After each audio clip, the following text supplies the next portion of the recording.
Hey guys, we are back with another video. This is a special video because my sweet wife was recently interviewed on the regular G.I. Joe podcast. Look, I'm excited. By our boys, Mike and Izzy. If you are a veteran or you know somebody that's a veteran, you have to follow regular G.I. Joe podcast on YouTube and all other platforms. It is amazing content. Yeah, I've known Izzy for over 20-some years and recently met Mike. You've known Izzy longer than you've known me. I have, yeah. Yes. And they are hilarious. They have really good topics. They talk about a lot of things. I highly recommend you go subscribe to regular G.I. Joe podcast. Shoot, if you're not a veteran, check them out. Yeah, actually they talk about finances, a lot of great topics. So two cool dudes. Very funny guys. And they interviewed my sweet wife. And so we're going to be, over the next few weeks, chopping up the interview a little bit and kind of going over a few things, reacting to what you said on there. Do you think there is something wrong for men to want women to pay half? So let's say you and I go out to dinner, the check comes.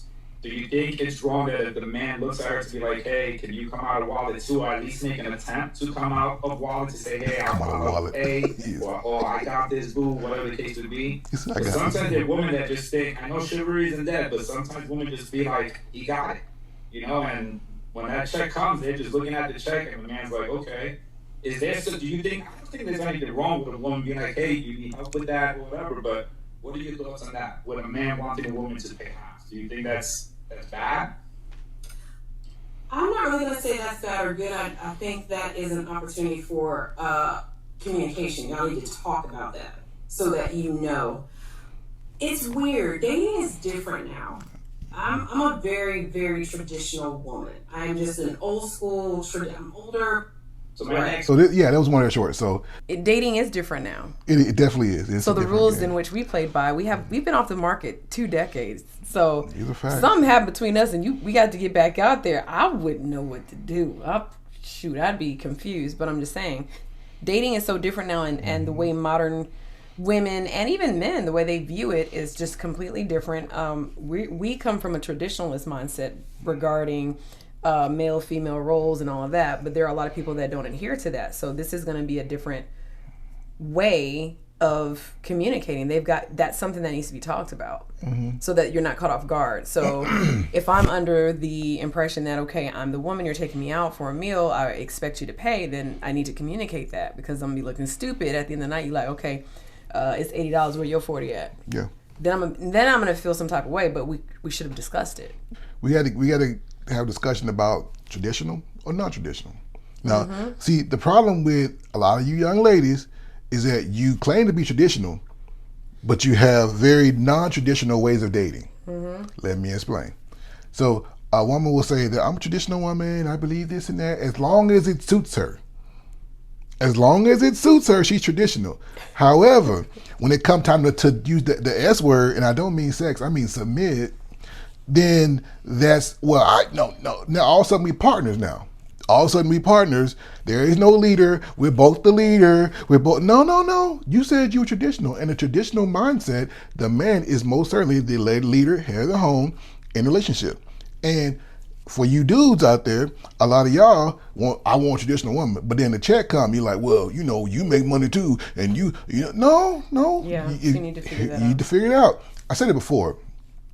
If you want a traditional relationship or marriage, then men, you are going to pay that bill. It establishes your masculine frame. I am your leader, therefore I'm going to take care of you. And taking care of a woman is provision. That is a huge part of provision. Hold your nails, hold your hands up.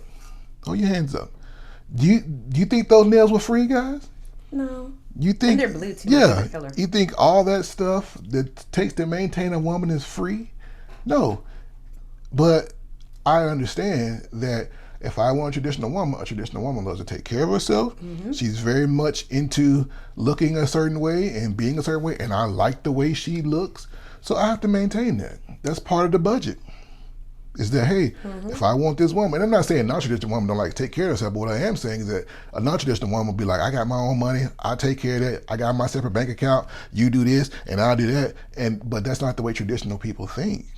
And so there is a cost to having a traditional woman, and paying the bill is a part of it, guys. So you can't straddle. I see that a lot on this channel, on this platform. Dudes that ain't never been married and never been in a real serious relationship before, they always want to go back and forth. Well, if you want a traditional woman, there are things that come along with it. And if you're non-traditional, then fine. Do what works for y'all. And that's what I was hinting at. That's the communication piece. Either way, you need to know before we make it to the official first date. You should know: are you interacting with a traditional or non-traditional person? That way, you kind of know how to conduct yourself. So there's ways to figure. There's ways to figure out if you're dealing with a traditional woman or a non-traditional woman. There's ways to figure out if you're dealing with a traditional man or traditional man. One of them is this. One of them is that the money situation. But you gotta guys. You gotta watch for the switch up. Because most women will say that they're traditional, but then they'll switch up on you. So you got to watch for that switch up, because it will happen. It will happen. You just got to know what to look for. Don't call her how pretty she is, how good she smells, and all she's saying to you. Because at the end of the day, if you're interviewing this woman you potentially want to marry, or you need to figure out who you're dealing with. And let me tell you something about pretty. It fades. Let me tell you something about all the sweet little nothings. When you're married for a certain amount of time, that don't matter. It's about who you are as a person. Marriage is the crucible of everything. Whatever that's in you is going to come out in a marriage. If it's bad, it's coming out. If it's good, it's going to come out.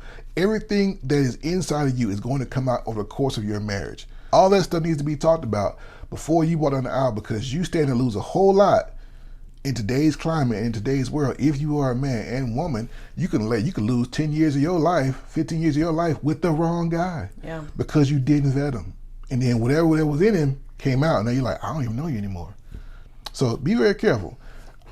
I look forward to doing some more reactions to your y'all talked about a lot of good stuff. Yeah, they had excellent. I think Izzy had like 8 really great questions, and then Mike threw in some good questions. So for now, guys, that's enough said.